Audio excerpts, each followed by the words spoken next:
이름을 예수라 하니라. 아멘. 네, 의로운 사람 요셉이라는 제목으로 같이 말씀을 나누겠습니다.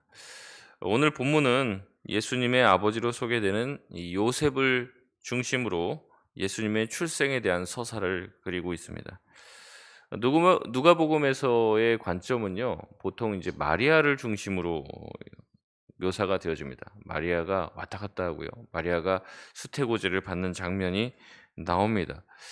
그에 반해서 이 마태복음은 아무래도 유대인을 향해서 쓰여졌기 때문에 좀 남성 중심의 서사가 주를 이루는 것 같아요. 요셉의 관점에서 그의 주도적인 행위에 더욱더 초점이 맞춰져서 이야기가 진행됩니다. 18절을 보면요. 예수님의 어머니 마리아가 요셉과 약혼했다, 정혼했다라고 말을 하고 있습니다. 당시의 정혼과 이 약혼의 습관들을 좀 살펴보면 좋은데요. 이 정혼은 보통 결혼 전에 1년 동안의 기간을 두고 정혼을 했는데, 남자는 보통 18세부터 또 여자는 12세부터 실제 정혼이 가능했습니다. 그래서 이 정혼한 기간 1년 동안은요, 이 아내가 이제 자기 아버지에게 이제 효심을 다하고 마지막으로 이제 가정을 떠나기 전에 아버지에게 또 이제 마지막 시간을 보내는 거예요. 그래서 그 가정에서 축복을 해 주고 축하를 해 주고, 또 네가 인제 새로운 집에 시집을 가면 어떠한 일들을 해야 되는지를 배우는 어떤 뭐 신부 수업 정도로 볼 수 있죠. 그리고 이제 가족과 이별하는 그런 애도의 시간을 보내는 것이 이 정혼 기간이었습니다. 이 정혼은요, 하는 즉시 이 결혼과 유효한 법적 효력을 발생시켰습니다. 그래서 법적으로 이 정혼하자마자 이제 부부가 되는 거예요, 실제적으로는. 그래서 정혼한 상태에서 상대방이 부정을 하게 되는 경우에는 이것 또한 이제 간음죄로 엄히 다스렸습니다. 정혼 즉시 부부가 되는 것이기 때문에 정혼한 상태에서 이 남자나 여자나가 한쪽이 불의의 사고나 질병으로 인해서 죽게 됐을 때 남자는 호레비가 되는 것이고, 이제 여자의 경우는 과부가 되었습니다. 그렇기 때문에 이 마리아와 이 요셉이 약혼했다, 정혼했다라는 의미는 이미 법적으로는 부부가 된 상태를 의미하는 것이죠. 마리아와 요셉이 약혼 상태에서 동거하기 전에 어떻게 됩니까? 성령으로 잉태된 것이 나타났다라고 얘기하고 있습니다.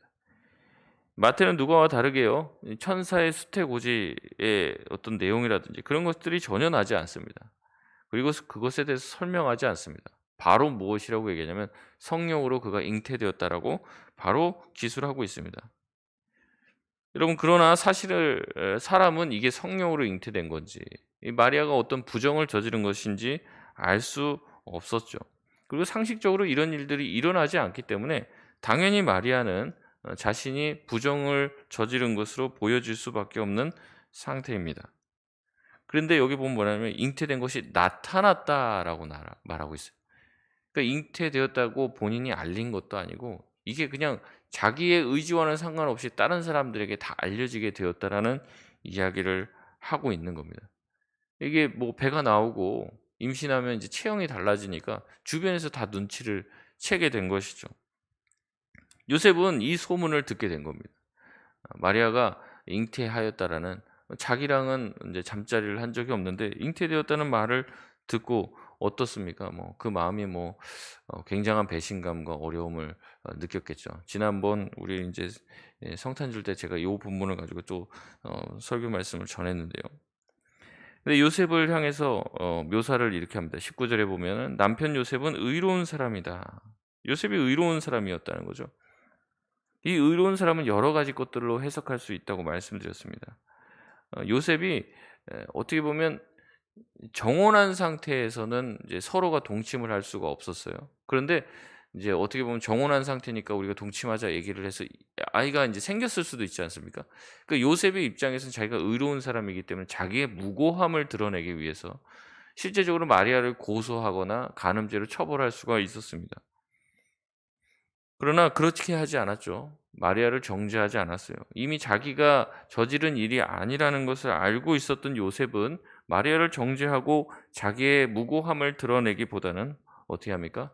조용히 이혼 절차를 진행을 하려고 했던 거죠. 여러분 의롭다는 말, 이 율법을 지킨다는 말은요.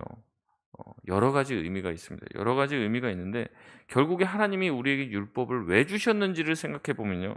이 율법을 통해서 율법 지키지 않네? 벌을 내려야겠다. 이 의도로 주신 게 아니라는 것은 명확한 거죠. 하나님은 율법을 우리 가운데 주셔서 율법을 잘 지키며 우리가 율법이라는 울타리 안에 거하면서 안전하게 행복하게 여기 이 선을 넘어가면 안 되니까 이 선을 넘어가면 불행해지기 때문에 그 안에만 거하라고 우리에게 말씀을 해 주시는 거지 율법을 줘 놓고선 이 율법으로 우리를 올가매게 하려고 주신 것이 아니라는 거예요. 그럼에도 불구하고 그 당시에 바리새인과 이 서기관들은 율법의 조항 하나하나에 해석을 답니다. 그리고 사람들로 하여금 올가매게 한 거예요. 이 안식일을 기억하여 거룩하게 지켜라. 안식일은 일하지 마라. 그러면 도대체 일하는 게 뭐냐? 이 조항을 쫙 만드는 거예요. 이런 건 일하는 거다. 이건 일하는 게 아니다. 그러니까 하나님은 안식일에 일하지 말라 이렇게 단순하게 말씀을 하시면서 그때 너도 일하지 말고 너희 안에 있는 종도 일하지 말고 짐승도 일하지 말게 하고 그날은 쉬어라 이렇게 말씀을 해 주셨는데 그 의미를 살리는 게 아니라 일하는 건 뭐고 일하지 않는 건 뭐고 일하는 게 이런 건데 네가 일을 했다? 그러면 너는 이제 처벌. 이런 식으로 이제 자꾸 법이 바뀌어지게 된 거예요. 사람을 살리고 사람을 쉬게 만들고 사람을 위하여 안식일을 허락해 주셨는데 그 의도는 다 망각하고 어때요? 그 안식일로 사람을 죽이고 벌하는데 이 율법을 사용한 것이죠. 사람을 살리는 율법이 둔갑하여 사람을 죽이는 일을 하게 된 것입니다. 율법은 다시 말씀드립니다. 이 울타리를 정해 놓는 거예요. 하나님이 인간을 만들어 주시고 인간이 이 울타리 안에 있을 때만 안전하고 행복하다. 근데 그런 걸 해 놓으면 꼭 어떻게 해요? 울타리 밖으로 좀 넘어가려고 하는 이제 양들이 생기는 것 아닙니까? 경고하시는 거예요. "넘어가지 마. 넘어가면 죽는다. 넘어가면 큰일 나. 자꾸 넘어가네. 넘어가면 내가 가만히 있지 않을 거야." 하나님 계속 경고의 메시지를 보내시는 거죠. 그 선을 넘어가면 그것이 우리에게 화가 된다는 것을 하나님은 아시기 때문에 그 선을 넘지 않도록 파수꾼도 세우시고 그 선을 넘어갔다라고 해도 다시 돌아올 수 있는 길을 하나님은 열어 주셨습니다. 그것이 율법의 목적이에요. 우리로 하여금 안전하고 행복하고 어떤 선 안에서 거하기를 원하시는 거죠. 넘어갔다고 벌 주기 위해서 한 것이 목적이 아니라는 겁니다. 넘어갔기 때문에 처벌하는 것이 목적이 아니에요. 근데 마치 사람들은 이것을 자기가 자기 마음대로 휘두를 수 있는 재판관이 된 양 하나님의 자리에 앉아서 심판하기를 두려워하지 않는 것이죠. 이것은 하나님께서 최초에 우리에게 율법을 주신 하나님의 말씀을 주신 그 목적을 상실한 것입니다.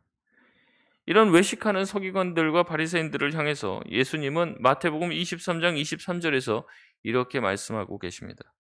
화 있을진저 외식하는 서기관과 바리새인들이여 너희가 박하와 회항과 근처의 11조는 들이되 율법에 더 중한 바 정의와 긍휼과 믿음은 버렸도다.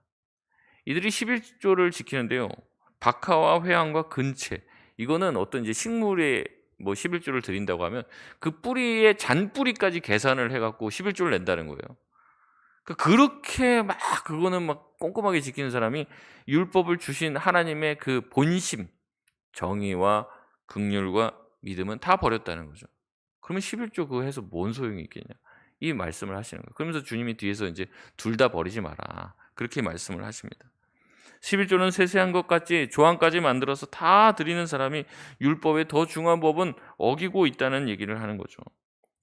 여러분 하나님의 말씀 자체를 지키는 것도 중요하지만 그 자체를 문자적으로 지키는 것보다 더 중요한 것은 그 말씀을 주신 하나님의 의도를 읽고 그 의도를 이루어 나가는 것이 더 중요하다는 겁니다. 사람을 살리는 율법이 사람 살리는 율법이 되게 해야 하는 것이에요. 요셉은 이 사실을 안 것이죠. 법으로 처벌할 수 있습니다. 간음죄로 고소해서 마리아를 돌에 맞아 죽게 할 수 있었다는 거죠. 그러나 율법대로 하지 않아요. 율법대로 하지 않음으로써 율법의 정신을 지키는 겁니다. 여러분 이게 무슨 원리인지를 알고 계시겠어요? 이게 엄청난 원리입니다. 예수님이 우리를 율법대로 하셨습니까? 그럼 여기서 구원받을 사람 누가 있겠습니까? 제가 지난번에도 말씀드렸지만 눈이 잘못하면 눈 다 뽑아버리라고 말씀하시고 손 범죄하면 손을 잘라버리라고 말씀하시잖아요. 율법에 나오는 항목과 조항대로 우리에게 들이대면 여기서 살아남을 수 있는 사람은 아무도 없어요. 예수님은 그렇게 하지 않으셨습니다. 어떻게 하셨습니까? 자기가 우리의 모든 죄를 짊어지심으로 율법의 요구도 이루시고 하나님이 우리를 향해서 가지고 계신 사랑 또한 이루어내신 것이죠. 그 율법을 주신 목적과 의미를 기억해야 하는 것이에요. 요셉은 이 사실을 알았기 때문에 율법의 정신을 지키려 한 것이죠. 근데 이제 그 여인이 나는 전혀 모르는데 임신을 했다는 거예요. 그러니까 같이 살 수는 없는 거죠. 그래서 요셉이 할 수 있는 최고의 선택은 고민하다 어떻게 해요? 조용히 비공식적인 이혼 절차를 진행하는 것이 자기가 할 수 있는 최선의 일이었던 거죠. 그때 무슨 일이 일어납니까? 20절 말씀입니다. 20절 말씀 같이 한번 읽겠습니다. 시작. 이 일을 생각할 때 주의 사자가 현몽하여 이르되 다윗의 자손 요셉아 내 아내 마리아 데려오기를 무서워하지 말라. 그에게 잉태된 자는 성령으로 된 것이라. 아멘. 주의 사자가 현몽했다고 얘기합니다. 자다가 꿈에 주의 사자가 나타나서 일의 모든 전말을 알려주어요. 마리아의 아기는 어떤 다른 외간 남자와 통정한 것이 아니라 성령으로 잉태되었다라고 말하고 있습니다. 그러니 데려오라는 이야기를 하는 거예요. 여러분 여기서 보면은 제가 읽을 때도 굉장히 희한한 표현이 나옵니다. 무슨 표현일까요? 이 성경을 읽을 때 그러니까 꼼꼼하게 읽어봐야 됩니다. 굉장히 생경하고 생소한 표현이 나와요. 이게 무엇일까요?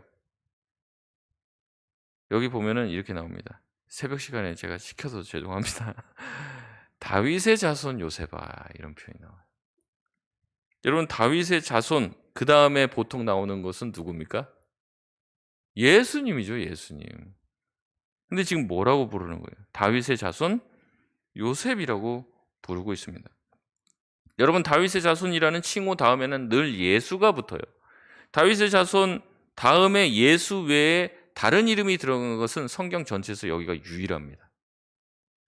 다윗의 자손 요셉이라고 기록하고 있어요. 그만큼 예수 그리스도의 탄생에 있어서 주도적인 역할을 하고 결정적인 역할을 한 것이 요셉이라고 말하고 있습니다.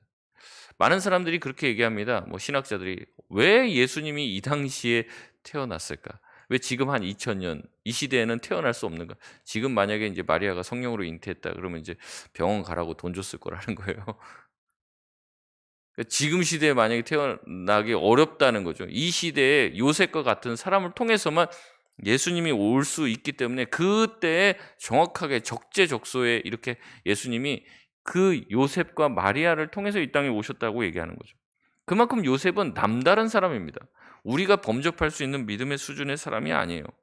자기 살을 깎아내는 그 고통을 겪으면서 법대로 하지 않은 사람이 요셉입니다. 이것을 성경에서는 의롭다라고 말하는 거예요. 사자는 계속해서 요셉에게 말합니다. 마리아 뱃속의 아기는 아들인데 이 아들의 이름을 예수로 하라고 말합니다. 왜 예수라는 이름을 지으라고 할까요? 21절에 그 이유가 나오죠. 그가 자기 백성을 그들의 죄에서 구원할 자심이니라. 예수라는 이름의 뜻을 히브리어로 쓰면요. 예수아 또 아니면 여호수아로 쓸 수 있습니다. 이 뜻은 야훼가 구원하시다라는 뜻을 담고 있어요. 여기서 사자의 계시는 끝납니다. 이 뒷부분은 마태의 해설이에요. 22절에 보면 보라 처녀가 잉태하여 아들을 낳을 것이요 그의 이름을 임마누엘이라 하리라.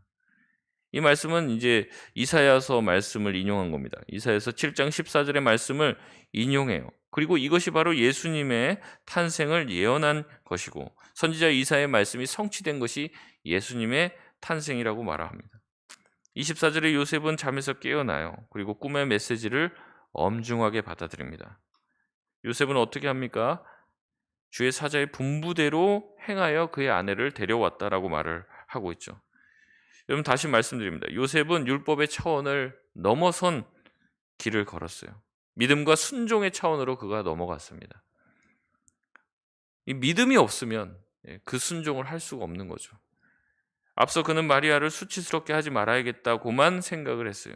그러나 이제는 마리아와 아기의 운명과 앞으로 닥칠 모든 일들에 대해 책임을 지고 이 모든 일을 감당하기로 결단한 것입니다. 상상을 해보면요. 성경에 나와 있지는 않지만 아마 이 동네 소문이 다 났다고 했죠. 이 마리아가 벌써 임신했다라는 사실을 결혼 전에. 소문이 얼마나 빠릅니까? 예. 아마 제가 말씀드렸죠. 이 예수님이 태어났을 때부터도 계속 사생아라는 인제 비난을 받았을 거로 생각합니다. 그리고 '저 요셉 저 어리석다. 어디서 알지도 못하는 애를 임신해 갖고 이렇게 왔는데 그걸 또 키우고 있다.' 뭐 별 얘기를 다 들었을 거예요. 그래도 인제 요셉이 입을 꾹 다물고 끝까지 이 길을 간 거죠. 보통 이제 뭐 영화 같은 데도 보면은 이제 문제를 일으키면 막 그 아버지들 찾아가고 막 어머니 찾아가고 부모님 찾아가고 막 그러잖아요, 사고 치면은. 예수님 시대에도 그랬을 거예요, 아마. 많은 사람들이 요셉에게 찾아가서 "네 아들 예수가 왜 저렇게 돌아다니면서 사람들을 현혹시키냐."부터 시작해서 굉장히 많은 어려움들을 줬을 거예요. 근데 이 이후로는 요셉에 관한 이야기가 등장하지 않습니다. 그렇지만 이 요셉은 묵묵하게 하나님께서 자기에게 주신 그 사명을 믿음으로 잘 감당했으리라 생각할 수 있습니다. 요셉은 오해가 생길 수 있기 때문에 마리아와 동침하지 않아요. 그리고 그의 아들의 이름을 분부대로 예수라고 짓습니다. 요셉의 순종을 통해 예수님은 무사히 이 땅에 태어날 수 있었고 결국 예수님은 다윗의 자손으로 이 땅에 오실 수 있었죠. 그러나 사실 이 마태복음 1 장에서 제가 1장 1 절부터 말씀드렸지만 이것은 다윗의 자손이라고 한 이 다윗과 아브라함의 계보가 아니에요. 누구의 계보라고 말씀드렸습니까? 예수 그리스도의 계보라는 거죠. 결국에 요셉은 자기가 순종함으로써 자기 자신이 예수 그리스도의 계보 가운데 들어오는 영광을 누리게 되었다는 겁니다. 그러기에 요셉은 의로운 사람인 것이죠. 사람을 살릴 줄 알고 말씀에 순종하고 믿음을 가진 사람이었어요. 그리고 하나님 주신 그 말씀에 자기 인생 전부를 던질 줄 아는 사람이었습니다. 여러분, 우리도 요셉과 같이 의로운 길을 걸어가야 하는 거죠. 자기의 의로움을, 자기의 옳음을 드러내고 너는 잘못됐다는 방식이 아닙니다. 그랬으면 마리아는 죽었다니까요. 예수님도 태어나지 못하시는 거예요. 내가 이것 잘한다. 내가 잘났다. 내가 잘 알고 있다. 자기의 옳음과 자기 자신을 드러내는 방식은 우리 자신을 교만하게 만들 뿐입니다. 하나님이 원하시는 의는 달라요. 그 의는 사람을 살리는 의입니다. 하나님의 본 의도를 드러내는 의입니다. 그것이 바로 예수 그리스도의 의이신 거죠. 예수님께서 의로운 분이지만 우리를 정죄하지 않으셨습니다. 예수님은 의로운 분이시기 때문에 우리를 위해서 대신 죽으심으로 본인이 더 의롭다는 것을 보여주신 것이죠. 용서함으로써, 처벌할 수도 있지만 용서함으로써 본인이 의로운 존재라는 것을 이 땅 가운데 선포하신 겁니다. 예수님께서 의로우시니 우리는 죄인이다라고 우리에게 죄를 드러내는 방식이 아닌 우리의 죄를 대신 지시는 방식으로 자기 자신의 의와 또한 하나님이 우리를 얼마나 사랑하시는지 그 사랑을 만천하에 십자가에서 보여주신 것이죠. 예수님의 제자인 우리가 가야 될 길이 바로 이러한 길입니다. 나의 옳음과 나의 주장이 아닌 하나님의 사랑, 하나님이 나에게 원하시는 게 뭘까? 여러분 돌로 칠 수도 있습니다. 칠 권리가 있어요, 여러분에게. 근데 치지 않는 것. 여러분에게 칼이 있습니다. 칼을 뽑아서 그 사람을 베어낼 수도 있어요. 하지만 칼은요, 칼집에 들어가 있을 때가 안전하고 모두가 다 평안한 거예요. 그 칼을 뽑을 수 있다고, 칼로 누군가를 칠 수 있는 권리가 있다고 해서 그것을 치기 시작하면 사방에 피가 튀는 거죠, 사방에. 주님이 원하시는 것은 그 길이 아닙니다. 주님의 의를 이루는 길은 희생과 헌신과 용서의 길입니다. 말씀을 맺겠습니다. 의로운 요셉은 자기 자신을 드러내는 방식이 아닌 상대의 허물을 안고 가는 방식으로 하나님의 의를 드러내려 했어요. 그럼으로써 다윗의 자손이라는 영광스러운 칭호를 얻게 됩니다. 우리가 세워야 할 의가 이것이죠. 나의 의로움을, 나의 옳음을 드러내기보다 타인의 잘못과 타인의 틀림을 드러내기보다 하나님의 의를 위해 우리 자신의 자아는 십자가에 못 박고 하나님의 뜻을 세워나감으로 주의 영광을 드러내는 하나님의 의와 하나님의 본심을 드러낼 수 있는 저와 여러분 되시길 주의 이름으로 소원합니다.